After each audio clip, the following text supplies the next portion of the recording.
है everyone, welcome back to my channel. आज के इस वीडियो में हम एक्शन वर्ब सेंटेंसेस सीखेंगे। एज़ यूजुअल हमारी एक्शन वर्ब सीरीज़ में हम एक्शन वर्ब सीख रहे हैं नए नए, जो कि हमें अच्छी इंग्लिश बोलने में और अच्छी इंग्लिश लिखने में काफ़ी हेल्प करेंगे।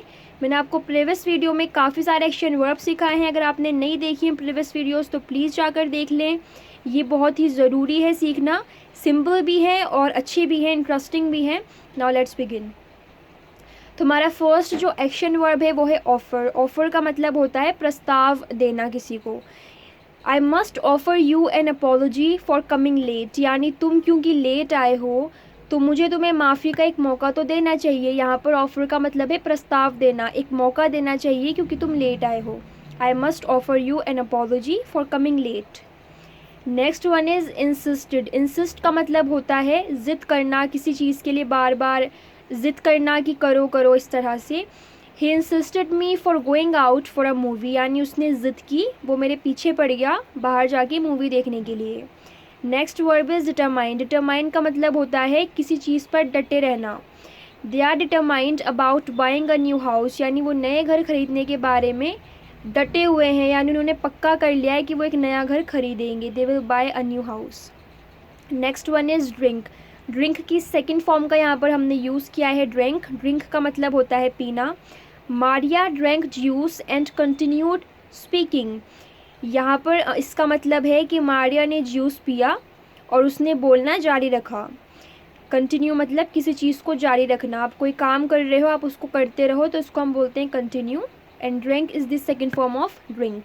Next one is persist. Persist का मतलब भी होता है डटे रहना किसी चीज़ के लिए, जब तक कि आप उसमें सक्सेसफुल ना हो जाओ, जब तक कि आप उसको कंप्लीट ना कर लो। फॉर एग्जांपल, आप कोई प्रोजेक्ट बना रहे हो और क्योंकि आपका प्रोजेक्ट कंप्लीट नहीं हुआ तो आप रात भर बैठ के उस प्रोजेक्ट को कंप्लीट करो, तो इसका मतलब है persistence. You must persist in reading every day, यानी तुम्हें डेली रीडिंग करनी चाहिए, तुम्हें इस चीज़ में लगे रहना चाहिए। Next one is acknowledge. Acknowledge का मतलब होता है स्वीकार करना।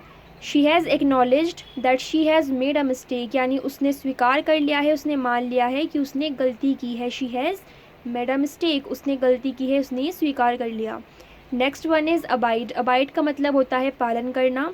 We must abide the traffic rules, हमें ट्रैफिक रूल्स का पालन करना चाहिए क्योंकि वो हम ही लोगों की सेफ्टी के लिए बनाए गए हैं। तो we must abide the traffic rules. Next one is show. Show का मतलब होता है दिखाना। Radha will show me her childhood pictures, यानी राधा मुझे अपने बचपन की फ़ोटोज़ दिखाएगी, अपने बचपन की पिक्चर्स दिखाएगी। तो यहाँ पर शो का मतलब है दिखाना। Next one is quarrel. Quarrel का मतलब होता है झगड़ा करना, झगड़ना। Ram and Shyam always quarrel with each other, यानी राम और श्याम एक दूसरे के साथ हमेशा झगड़ते रहते हैं। Next one is breathe. Breathe का मतलब होता है सांस लेना।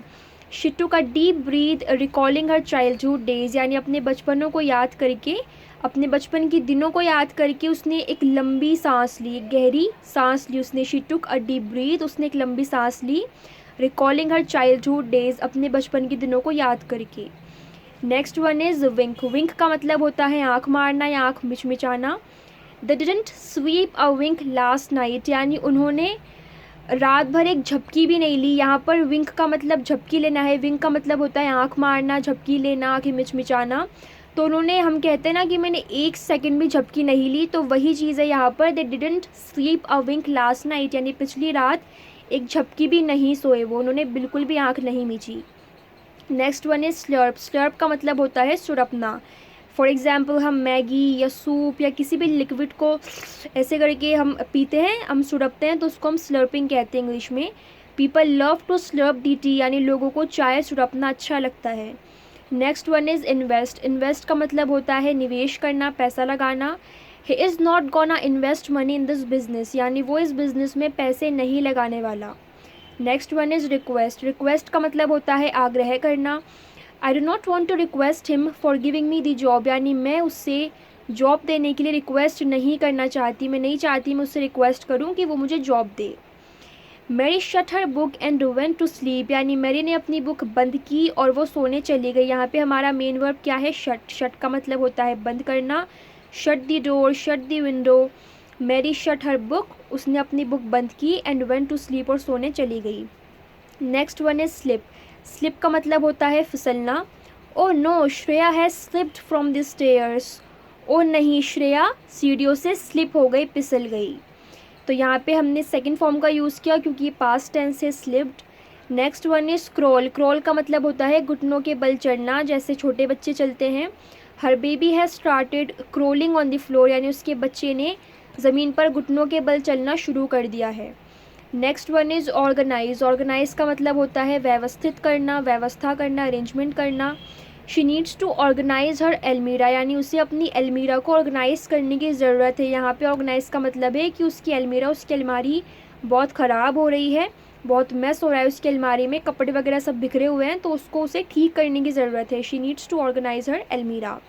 Next one is win. Win मतलब होता है जीतना। यहाँ पे हमने उसकी थर्ड फॉर्म का यूज़ किया है, one. I have one several prices in my life, यानी मैंने अपनी ज़िंदगी में बहुत सारे प्राइजेज़ जीते हैं। Next one is create. Create का मतलब होता है बनाना या निर्माण करना। For example, God created the world, यानी भगवान ने इस पूरी दुनिया को बनाया। Next one is destroy. Destroy का मतलब होता है नाश करना, ख़त्म कर देना। The earthquake destroyed houses in a large number, यानी भूकंप की वजह से काफ़ी सारे घर बर्बाद हो गए, बहुत बड़ी मात्रा में घर नष्ट हो गए। Next one is act. Act का मतलब होता है काम करना या फिर एक्टिंग करना, नाटक करना। I will act on your advice, यानी मैं तुम्हारी सलाह पर काम करूँगी, यानी तुमने जो मुझे सजेशन दिया है, जो एडवाइस दी है, मैं उस पर काम करूँगी। Next one is advice. Advice का मतलब होता है सलाह देना। The doctor advised me not to go out, यानी डॉक्टर ने मुझे एडवाइस किया है, उसने मुझे सलाह दी है कि मैं बाहर ना जाऊँ। Next one is argue. Argue का मतलब होता है बहस करना। I do not want to argue with you about it, यानी मैं तुम्हारे साथ इस बारे में बहस नहीं करना चाहती। I don't want to argue with you about it, मैं तुम्हारे साथ इस बारे में बहस नहीं करना चाहती। Next one is believe. Believe का मतलब होता है विश्वास करना, यकीन करना। We should believe in ourselves, we can, we will, यानी हमें अपने आप में यकीन होना चाहिए, हम कर सकते हैं और हम करेंगे। ये एक मोटिवेशनल टाइप ऑफ सेंटेंस है कि हम कर सकते हैं किसी चीज़ को अचीव, तो हम करेंगे। We can, we will. Next one is bother. Bother का मतलब होता है परेशान करना, तंग करना। करण इज़ बॉदरिंग मी, करण मुझे परेशान कर रहा है। I can't tackle him alone, मैं उसे अकेले नहीं झेल सकती। Next one is celebrate. Celebrate का मतलब होता है मनाना, जश्न मनाना, किसी बर्थडे को सेलिब्रेट करना या फिर किसी फेस्टिव सीज़न को। We always celebrate Diwali with our grandparents, यानी हम हमेशा अपने ग्रैंड पेरेंट्स के साथ ही दिवाली सेलिब्रेट करते हैं। यहाँ पे ग्रैंड पेरेंट्स हमारे नाना नानी भी हो सकते हैं और दादा दादी भी हो सकते हैं, हम दोनों को ही ग्रैंड पेरेंट्स बोलते हैं। तो यहाँ पे हमारे सारे सेंटेंसेस कंप्लीट हो गए। अगर आपको वीडियो पसंद आई हो तो प्लीज़ इस वीडियो को लाइक करें, इस वीडियो को ज़्यादा से ज़्यादा शेयर करें अपने फ्रेंड्स के साथ और रिलेटिव्स के साथ। मेरे चैनल को सब्सक्राइब कर लें for more such grammatical topics, और मुझे कमेंट्स में जाकर बताएं आपको मेरी वीडियोस कैसी लगती हैं। और अगर आपने प्रीवियस वीडियोस नहीं देखी हैं तो प्लीज़ जाकर देखें। Thank you very much for watching the video. Bye bye, see you soon.